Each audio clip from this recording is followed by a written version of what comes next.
இன்றைக்கி நம்ம முட்டை சாதம் எப்படி செய்யுதுன்னு பார்க்கலாம். முட்டை சாதத்துக்கு ஒரு 200 கிராம் அரிசிக்கு 3 வெங்காயமும் 6 தக்காளியும் எடுத்துக்கணும். அதை நல்லா சாப் பண்ணிக்கோங்க. நம்ம இப்போ அதை வதக்கலாம். இப்போ எண்ணெய் காஞ்சிடுச்சு. எண்ணெய் நம்மளுக்கு வெங்காயம் வதக்கிற அளவுக்கு தேவையான அளவுக்கு எண்ணெய் ஊற்றிக்கணும். எண்ணெய் காஞ்சிடுச்சு. கடுகு போட்டுக்கலாம். கடுகு உளுத்தம்பருப்பு போட்டுக்கணும். பொரிஞ்சோன்னா கருவேப்பிலை போடலாம்.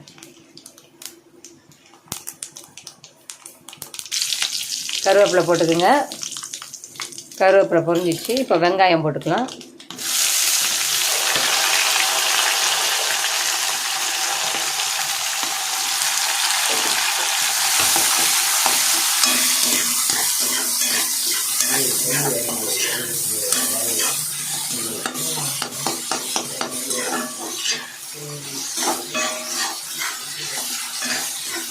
நல்லா வெங்காயம் வதங்கணும். இப்போ வெங்காயம் வதங்கும் போது தேவையான சால்ட்டு போட்டுக்கலாம். பாருங்க, இந்த அளவுக்கு சால்ட்டு போடுங்க. இப்போ வெங்காயம் நல்லா வதங்கிடுச்சு. தக்காளி போட்டுக்கலாம்.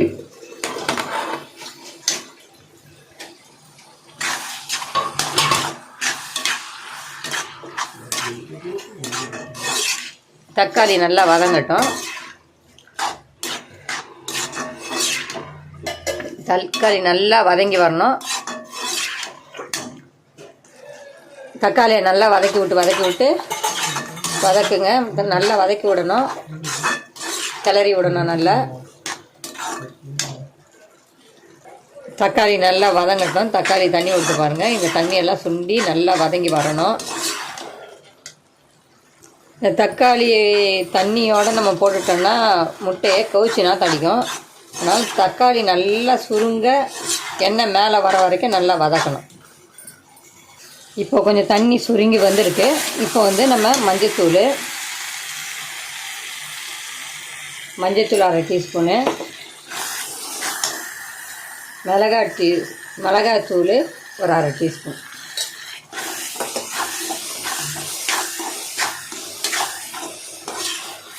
காரம் உங்களுக்கு ஏற்ற மாதிரி போட்டுக்கோங்க. காரம் கம்மியாக கூடுதலாக உங்களுக்கு ஏற்ற மாதிரி போட்டுக்கோங்க. இப்போ பாருங்கள், எண்ணெய் நல்லா மேலே வருது. எண்ணெய் நல்லா மேலே வருது பாருங்கள். இந்த மாதிரி எண்ணெய் நல்லா மேலே வரணும். நல்லா வதக்கணும். சுருங்க வதக்கணும் முதல்ல. நல்லா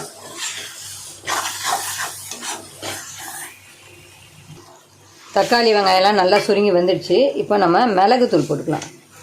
மிளகுத்தூள் ஒரு 1/2 டீஸ்பூன்.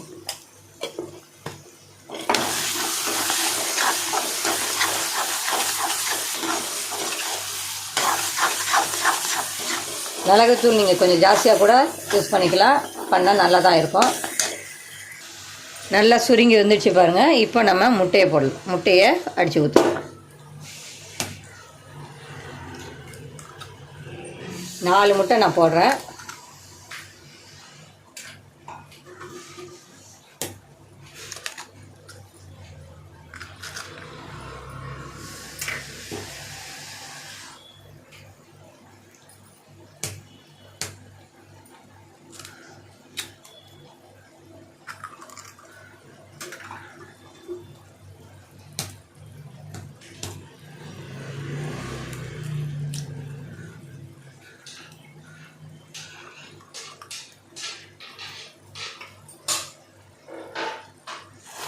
முட்டையை ரொம்ப கலக்கக்கூடாது.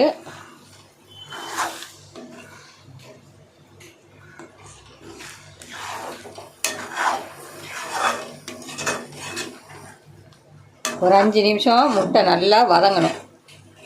அப்படியே வேகணும் நல்லா முட்டை. அதுக்கப்புறம் தான் நம்ம சாதம் போடணும்.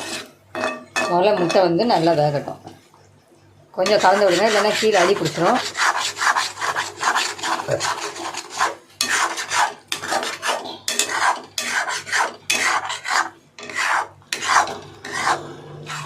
முட்டை கீழே தேங்கிச்சுன்னா முட்டை அடி பிடிச்சிடும். அதனால் கொஞ்சம் கலந்து விட்டுடணும்.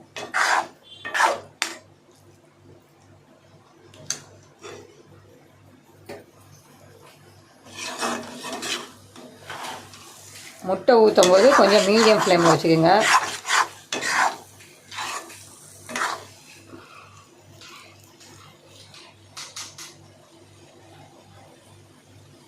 முட்டையை ஊற்றுறதுக்கு முன்னாடி நல்லா உப்பு காரம்லாம் கரெக்டாக இருக்கான்னு பார்த்துட்டு ஊற்றுங்க.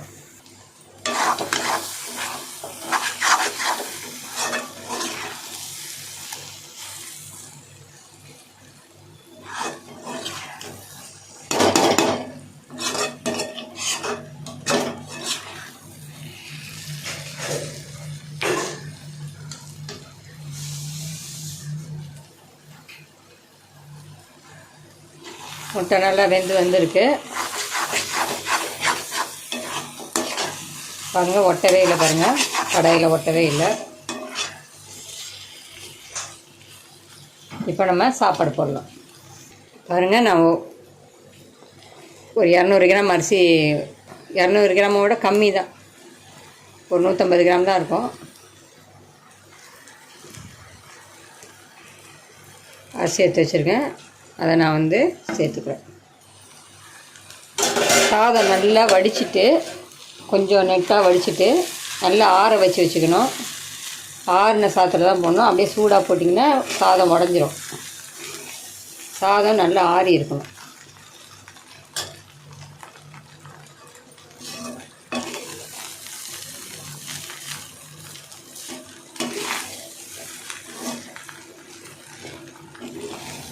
ரொம்ப டக்குன்னு கலரக்கூடாது. சும்மா அப்படி தேய்ச்சி மேலோட்டமாக பண்ணணும், இல்லைன்னா சாதம் வந்து உடஞ்சிரும்.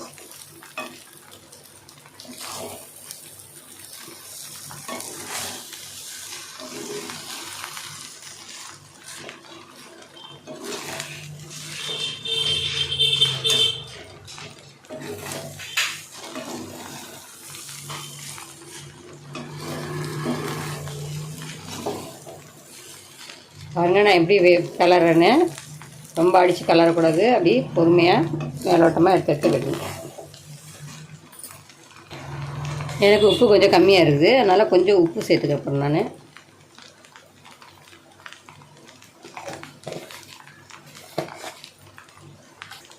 கொஞ்சம் மிளகுத்தூள் கூட போட்டுக்கலாம். பாருங்கள்,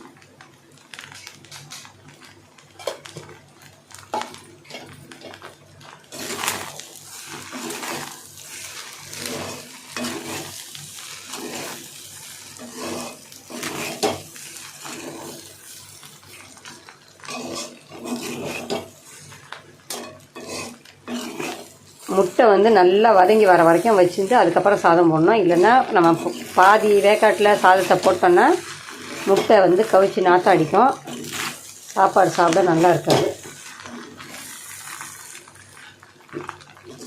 பாருங்கள், சாப்பாடு ரெடி ஆகிடுச்சு. அவ்வளோதான் முட்டை சாதம். இப்போ வந்து நம்ம ஸ்கூல் போகிற டைமில் டக்குன்னு நம்ம வந்து செஞ்சு கொடுக்கணுன்னா முட்டை சாதம் டக்குன்னு செஞ்சு கொடுத்துடலாம். ஒரு ரெண்டு வெங்காயமும் ஒரு 4 தக்காளியும் கட் பண்ணாமல் டக்குன்னு சரி பிள்ளைங்களுக்கு கலந்து கொடுத்துடலாம். ரொம்ப ஒரு 10 நிமிஷம் கூட ஆகாது இது செய்கிறதுக்கு.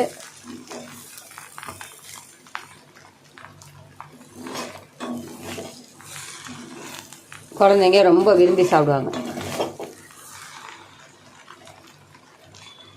அவ்வளோதான், முட்டை சாதம் ரெடி ஆகிடுச்சு. பாருங்கள், இது ரொம்ப சின்ன குழந்தைங்களுக்கு பிடிச்ச டிஷ்ஷு, ரொம்ப நல்லாயிருக்கும். பசங்க ஸ்கூலுக்கு போகிற டைமில் இதை டக்குன்னு செஞ்சு கொடுத்து அனுப்பிச்சிடலாம். நீங்கள் வீட்டில் ட்ரை பண்ணி பாருங்கள். பிடிச்சிருந்தால் லைக் பண்ணுங்கள், ஷேர் பண்ணுங்கள், சப்ஸ்கிரைப் பண்ணுங்கள். கமெண்ட்ஸ் இருந்தால் கமெண்ட்ஸ் பாக்ஸில் சொல்லுங்கள்.